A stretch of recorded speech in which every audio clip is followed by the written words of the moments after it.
Entonces, en el anterior video habíamos explicado qué le pasaba a un gas cuando le transferíamos energía, que ganaba energía cinética.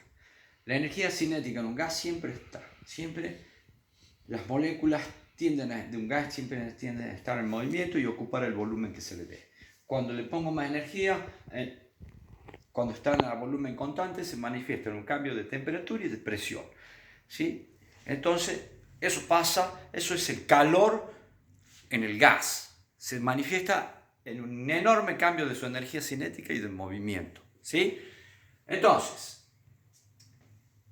para comprender qué le pasa a un sólido y no a un gas, a un sólido metálico, como una sustancia sólida y metálica, como lo que nosotros vamos a trabajar, primero tenemos que entender la estructura molecular de los metales, ¿sí? Entonces, tenemos que entender eso para ver qué pasa cuando uno incide calor sobre ellos, ¿sí?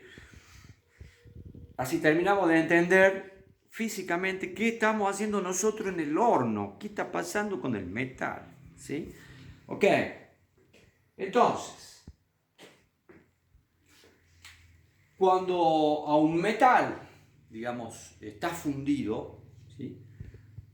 Cuando un metal está fundido, vamos a partir desde su estado de fusión a una alta temperatura y se comienza a enfriar, se va enfriando. Vamos a hacer el análisis al revés. Acá estábamos como en el gas frío y le poníamos fuego. Ahora vamos a empezar, para que entendamos mejor, empezamos con con el metal fundido, no importa cuál fuere. Las particularidades de los metales, de todos los metales en general, es que tienden a formar cristales. Cuando nosotros vemos una masa metálica, como esta, ¿sí? Si nosotros, y está laminada y qué sé yo, es decir, ordenada de una determinada manera, y nosotros viésemos con un microscopio esto, nosotros veríamos que empezaríamos a notar como una geometría particular, aumentada muchísimas miles de veces. Y empezaríamos a ver formas geométricas, irregulares. Bueno, esos son cristales, es decir, que los átomos, cuando está fundido el metal, los átomos de un metal están en movimiento como los de un gas. No se separan, no pierden su cohesión química y electrónica, no pierden esa cohesión, pero tienen una gran energía cinética y están sueltos, no están unidos. Pierden en ese estado la unión fuerte por la cantidad de energía que tiene, están en movimiento los átomos libres y más aún sus electrones, porque los metales son metales porque el conglomerado de moléculas metálicas tiene una particularidad. Se dicen que sus cristales, sus átomos, están en una nube de electrones. O sea, ¿qué quiere decir? Que los átomos de los metales tienden a perder los electrones de su última capa y compartirlo con el otro, digamos. Entonces, esta masa de metal, digamos, están los átomos y una nube de electrones moviéndose de un lado a otro, átomo a átomo.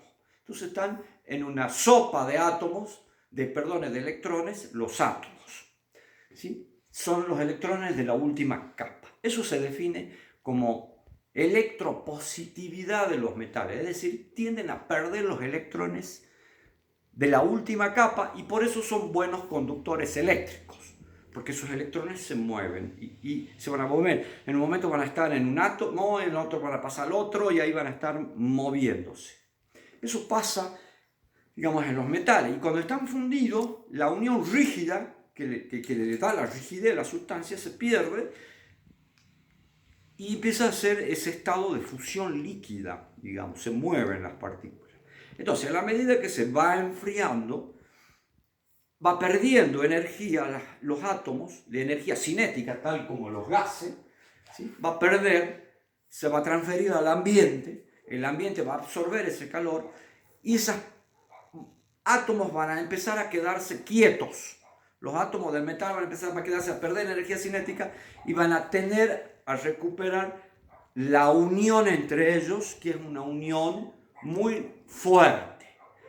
Y los electrones empiezan a volver a andar en esa nube. Pero en la medida que vamos enfriando, los átomos libres, en la medida que la masa de la sustancia se va enfriando, van a empezar a asociarse aleatoriamente. Es decir, a la medida que el metal fundido se empieza a enfriar, los átomos se vuelven a empezar a asociarse aleatoriamente y se van a empezar a formar cristales.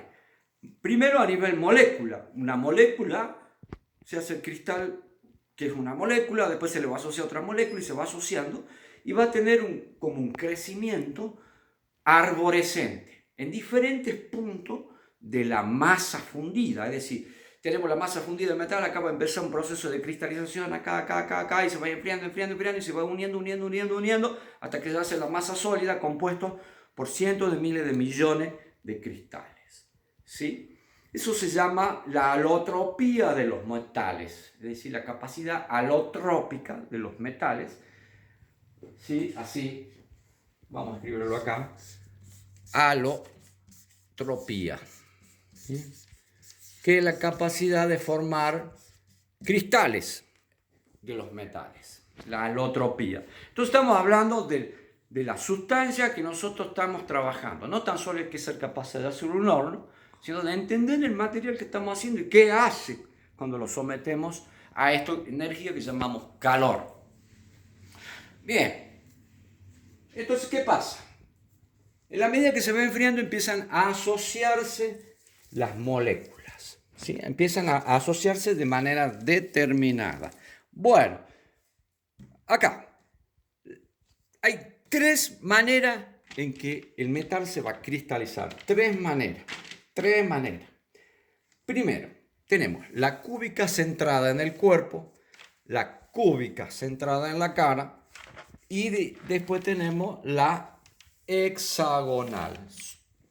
Entonces, son tres maneras de cristalización que tienen los metales en general cuando la masa fundida se empieza a enfriar. ¿Sí? Luego vamos a explicar qué hace cuando yo le aplico calor, pero primero entendamos la estructura, que es diferente a la de un gas. Entonces, acá tenemos la cúbica centrada en el cuerpo. ¿Qué quiere decir? Que los átomos se asocian como si fuera y constituyen una molécula. Esto es una molécula, que es una asociación de átomos, ¿sí? Donde este átomo, digamos, se asoció a este otro, y tiende a formar un cubo. O sea, la disposición, la geometría con la que enfría es la de un cristal cúbico de 6 caras, ¿sí? Es que es la que tiene un cubo, 1, 2, 3, 4, 5, 6, ¿sí? Entonces, un cubo tiene 6 caras, entonces los átomos se van a disponer en los vértices de ese cubo, pero dice cúbica centrada en el cuerpo, es decir, que se le agrega un átomo a esta estructura cristalina en el centro del cubo, ¿sí? Se agrega un átomo cuando se va enfriando. Una de las maneras en que se asocian, y es aleatoria, se asocian. Una es esta, cúbica centrada en el cuerpo, donde cada uno de los átomos se va a ubicar en los vértices de un cubo, y en el centro se va a ubicar otro átomo de la sustancia. ¿Sí? Eso cuando se empieza a enfriar. También puede ser que mientras se está enfriando forme moléculas de esta forma, cúbica centrada en el cuerpo, o bien cúbica centrada en la cara. ¿Qué quiere decir? Acá tengo el cubo, arrímate José para que lo vean, tengo el cubo, ¿lo ven al cubo? Sí, ¿verdad? Ahí está el cubito, ¿lo ven? Lo dejo en verde las líneas de atrás. Los átomos se ponen en las esquinas, ¿sí? Los átomos se ponen en la esquina y luego, ¿qué significa centrada en la cara? Significa que en la cara se va del centro de la cara que forman los cuatro átomos, se va a disponer un átomo más.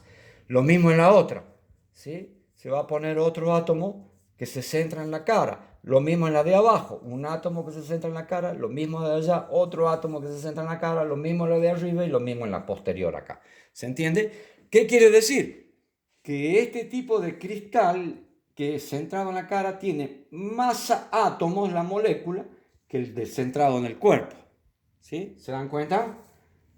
¿Sí? Este tiene 1, 2, 3, 4, 5, 6, 7, 8, más 6, que son las de las caras, son 14. Y en cambio este tiene 8 más 1, 9. ¿Sí? Entonces es un cristal diferente. ¿Sí? Entonces son uno cúbico centrado en el cuerpo y cúbica centrada en la cara. Así se enfría el metal. ¿Sí? Y luego se va a asociar otro cubito. Mientras se va enfriando se le va a agregar otro. Acá. Y eso significa el enfriamiento. Acá se agrega otro. ¿Sí? Acá es centrado en la cara y capaz que en este se le hace centrado en el cuerpo. Después se agrega otro para cualquier lado porque se va enfriando. Se va enfriando el metal, se va enfriando, se le agrega otro, se asocia con otro y capaz que este también es centro de la cara o capaz que viene el otro. ¿Sí? Entonces se va produciendo una serie de cristalización que se van formando y así se va solidificando el metal fundido. Entonces, luego tenemos el hexagonal. ¿Qué quiere decir? Que la forma, digamos, de tanto de la base como de la inferior como la superior, es un hexágono, donde en cada esquina se van a ubicar, digamos, en cada esquina de ese hexágono se van a ubicar, vértice, no esquina, vértice, se van a ubicar los átomos, ¿sí? Por cara superior tiene 6 en los vértices, 6 en los vértices, más uno en la cara acá y otro en la cara inferior. Entonces ya son 7 por cara, 7 y 7, 14, pero va a suceder un fenómeno en la cristalización hexagonal, que cara de por medio, esta lateral, se va a poner un átomo acá, va a pasar una cara, se va a poner otro átomo acá y el otro acá. De tal manera que forma como un triángulo acá interno. ¿Sí? Entonces va a tener 7 y 7, 14 y más 3, 17 átomos, la estructura molecular hexagonal. ¿Sí? Ok. No hemos comprendido qué pasa entonces cuando hemos empezado al revés que del gas, cuando se enfría y qué forma tiene la molécula. ¿Sí? Y que esas moléculas a su vez están unidas por una unión, digamos, electrónica, porque van a compartir átomos. Y eso es una unión muy fuerte. Y eso hace que tenga la tenacidad que tienen estos materiales, que son duros. Por eso son duros, porque las uniones son muy fuertes. ¿Sí? Tienen comportamientos físicos y químicos diferentes. Bueno, entonces, explico en el próximo video qué pasa cuando cómo se mueve estas moléculas cuando yo le pongo calor. Entonces, cortamos y vamos a ir terminando esta clase para no aburrir.